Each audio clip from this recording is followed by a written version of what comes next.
Licenciado Andrés Manuel López Obrador, Presidente Constitucional de los Estados Unidos Mexicanos y Comandante Supremo de las Fuerzas Armadas, apreciables compañeros integrantes del Gabinete del Gobierno de la República, invitados especiales, compañeros de armas, representantes de los medios de comunicación, muy buenos días a todos.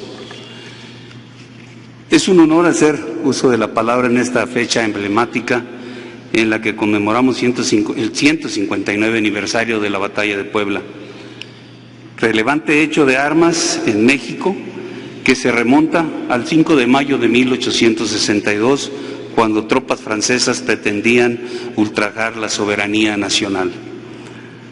Fue la confrontación armada contra un invasor más importante de nuestra historia, ya que en esta fecha no solo se defendió a Puebla, sino que se preservó la dignidad nacional y se venció al ejército considerado en aquella época como el más poderoso del mundo.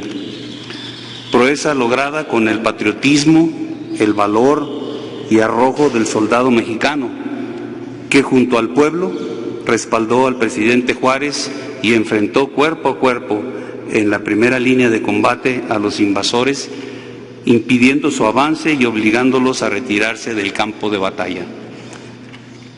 Ese día, el pueblo se vistió de soldado para engrosar las filas del ejército de Oriente.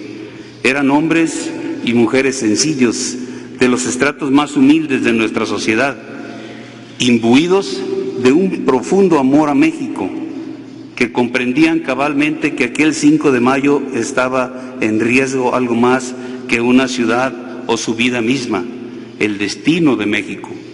Ellos sabían que lo principal era salvar a la patria. Para lograrlo era necesario liderazgos con carácter y determinación. Por parte del Gobierno de la República, un patriota que tenía una convicción plena en la victoria, el licenciado Benito Juárez García, presidente de México en ese momento, gran estadista de origen humilde que supo guiar los destinos de la nación en un entorno complicado y de peligro que representaba esta invasión francesa. Fue indispensable el llamado que hizo a la conciencia colectiva popular para preservar la identidad mexicana, animando a todo un pueblo a defender la soberanía, la libertad y el honor nacional para impedir la imposición de un imperio. La fe inquebrantable del presidente Juárez impulsó a los mexicanos a que hicieran suya esa determinación de luchar por la existencia del país. Por la parte militar, el general Ignacio Zaragoza, quien con conocimiento del arte de la guerra, sus dotes de estrategia y la invaluable experiencia que le dejó la guerra de Reforma, supo conducir con destreza al pueblo y a las tropas mexicanas en la defensa de la patria, logrando la cohesión de ambos a pesar de que la mayoría eran ciudadanos armados de las guardias nacionales, que no eran militares profesionales y provenían de todos los rincones de nuestro territorio.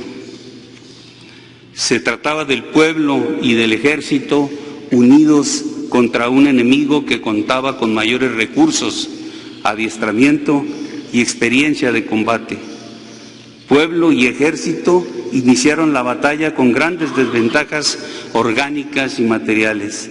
Sin embargo, durante el combate se puso de manifiesto su fortaleza moral inspirada en la lealtad, disciplina, honor, abnegación, honradez, espíritu de cuerpo, valor y un acentrado patriotismo.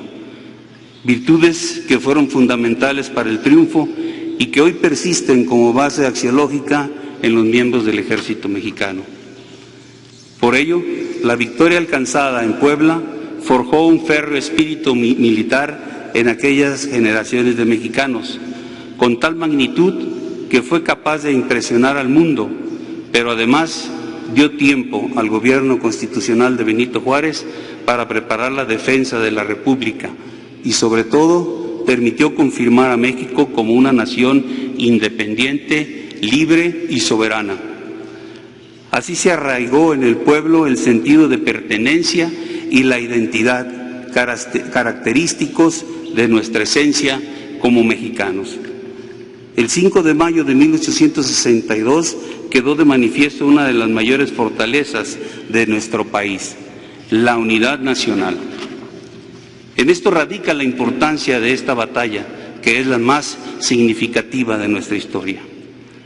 Con la batalla de Puebla, México aprendió que unido puede enfrentar y vencer cualquier amenaza contra su integridad y su existencia. Después de la victoria de Puebla, nuestro país fue otro, porque con la noticia del triunfo que se esparció con rapidez, quedó claro que sin importar la superioridad del enemigo, con unidad y convicción patriótica se le podía vencer. Hoy más que nunca estamos convencidos de que la unidad nacional es el único camino para hacer frente a cualquier reto o desafío. Y en este sentido, la conmemoración de la que somos partícipes constituye un homenaje que como nación rendimos a la admirable hazaña de aquellos hombres que, convencidos de sus ideales, lucharon por la patria que hoy tenemos. Es un valioso ejemplo de patriotismo y fraternidad que en la actualidad se refleja y se traslada a otros ámbitos que no son acciones de armas y tienen un profundo sentido social. Como ejemplo, la aplicación del plan de N3E para auxiliar a la población civil en casos de desastre y la participación de personal militar en la atención de la pandemia. En este contexto, para quienes integramos las Fuerzas Armadas, la batalla de Puebla es emblemática por tres razones principales. Primera, porque es muestra palpable de la unión del pueblo de México y el soldado en momentos determinantes. Segunda, porque esta batalla significó un hito que marcó el rumbo al gobierno republicano para guiar a su ejército y a su pueblo en una prolongada lucha enfocada en expulsar a las tropas invasoras que trataban de imponer una monarquía, pero sobre todo significó la permanencia de nuestra república. Tercera, porque ilustra de manera ejemplar la primera misión general que establece actualmente la Ley Orgánica del Ejército y Fuerza Aérea, que es defender la integridad, la independencia y la soberanía de la nación, misión que invariablemente seguiremos cumpliendo, al igual que las otras 4 que tenemos asignadas. Es claro que a todos como mexicanos nos llena de orgullo este tipo de conmemoraciones, porque nos recuerdan la grandeza y la solidez de nuestro querido México y nos recuerdan que todos defendemos la misma bandera y la misma patria. Juntos, gobierno, pueblo y Fuerzas Armadas, constituimos una gran fuerza para hacer frente a cualquier desafío. Juntos, gobierno, pueblo y Fuerzas Armadas, constituimos una gran fuerza para trabajar por un mejor futuro para las nuevas generaciones y el progreso del país. Juntos, gobierno, pueblo y Fuerzas Armadas, somos una gran fuerza que en momentos decisivos, con voluntad y unidad nacional, realizaremos por el bien de nuestro país grandes hazañas como la de los héroes de Puebla. La enseñanza de esta gesta heroica permanece en la conciencia nacional y nos motiva a seguir celebrando nuestra historia con orgullo y con determinación, seguir honrando a México. Muchas gracias.